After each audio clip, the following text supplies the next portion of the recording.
In Warsaw, Indiana, there stands a farmhouse. From the outside, it looks completely normal, quiet, rustic, and charming. But step inside, and a dark mystery begins to unfold. Strange black flies gather in a corner of the room and suddenly fall dead without any warning. Unseen voices echo from empty rooms as if the house itself is trying to speak. And there's one more dark, mysterious fact, something so terrifying that even those who lived through it struggle to explain.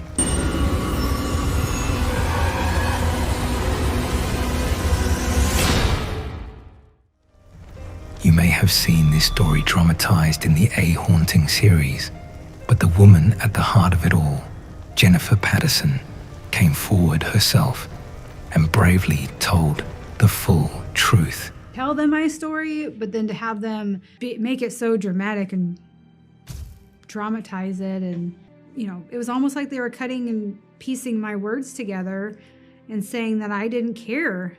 The way that they made the ghost look, I never... So, what is the real story behind Jennifer Patterson's haunted house in Indiana?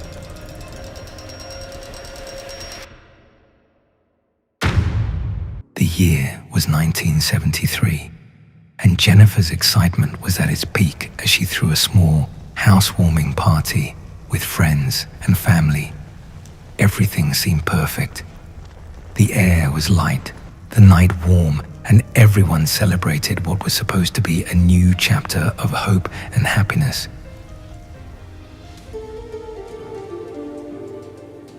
But just as the party was in full swing, an eerie shift occurred. Suddenly, a man appeared out of nowhere, his face shadowed, an expression unreadable. He stepped forward and in a low, urgent whisper warned, "There's something in this house." At the time, she dismissed it as superstition, convincing herself it was just a strange prank, until the experiences began to intensify. Later, as the house emptied and quietly settled, Jennifer climbed the stairs to retire for the night. But just as she was about to drift to sleep, something stirred in her memory, a faint sound from a distant room. She froze, her heart pounding. The noise was soft at first, a faint creak, a whisper. With a mixture of fear and curiosity, Jennifer tiptoed down the hallway and opened the door. The moment she did, the sound abruptly stopped. Nothing, just silence. Shaken but trying to convince herself it was nothing, Jennifer returned to bed, unaware that this was only the beginning of a nightmare that would not let go. Days passed, and the haunting began to take hold more intensely. Strange black flies, without any apparent source, began gathering in one corner of the room, their numbers growing with disturbing persistence, until one by one, they slowly fell dead right there, as if something unseen was drawing their life away.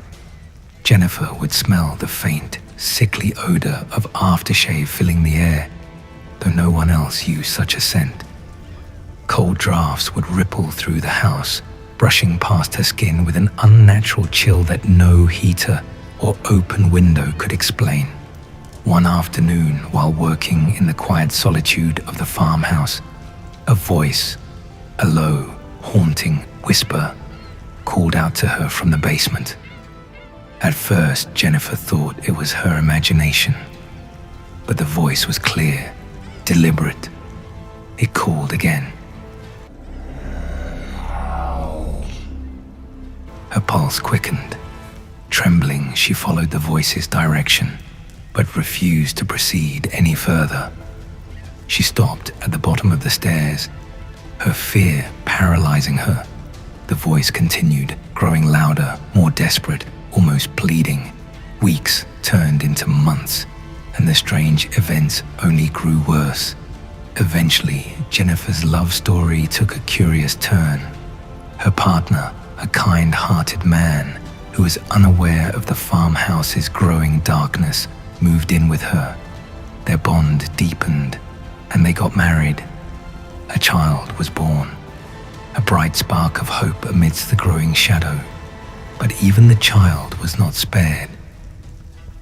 One day, Jennifer's young son was sitting by the bookshelf, staring intently at the drawings in his notebook, when he suddenly started talking to someone unseen, holding a conversation as if replying to an invisible presence. Our son was reading, and then he would turn the book to show the picture to somebody that wasn't there in the room. While Jennifer and her husband exchanged worried glances, desperately trying to believe it was just his imagination. But deep down, they knew something far more sinister was unfolding. Desperate for answers, they turned to paranormal investigators. Experts arrived with EMF detectors, digital recorders, and specialized equipment, prepared to document the real, haunted house story in Indiana that Jennifer Patterson had lived through. The investigators performed thorough investigations, methodically capturing multiple electronic voice phenomena, cold spots, strange noises, and even visual anomalies on video.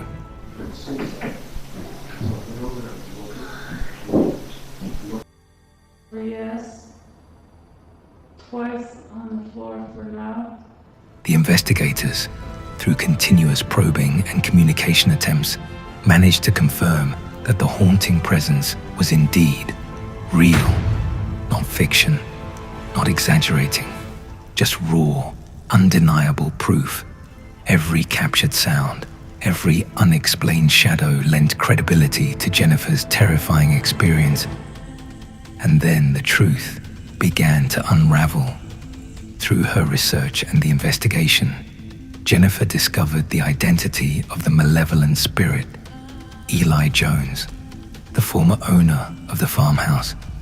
Eli Jones had built the house for his beloved wife, pouring his heart into every corner of the property.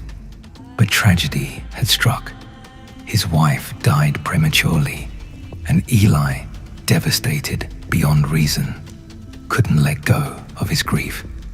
He passed away 7 months before Jennifer moved in, but instead of finding peace, Eli's spirit lingered, twisted by sorrow and unable to release his attachment to the home. This was why Jennifer Patterson was haunted by Eli Jones. Paranormal investigators tried communicating with Eli's spirit. The results were chilling. Eli was territorial, unwilling to share his home with anyone else. His spirit seemed angry, full of regret and rage. As the haunting reached its terrifying peak, the supernatural activity became physical. One night, Jennifer was violently attacked by an unseen force. Her body was left with multiple unexplained bruises, marks that appeared overnight, impossible to explain. This was not a mental illusion or overactive imagination. It was a Jennifer Patterson ghost attack real story, documented by photos and personal testimony. At that point, there was no other choice but to leave. The farmhouse, once a symbol of hope, had turned into a prison of fear. Even today, Jennifer Patterson wonders if Eli Jones still resides in that house, trapped by his grief, haunting the dark corners. If you want more real horror crime stories like this, stories that blur the line between truth and the unexplained, make sure to subscribe to our channel and join us for the next chilling mystery.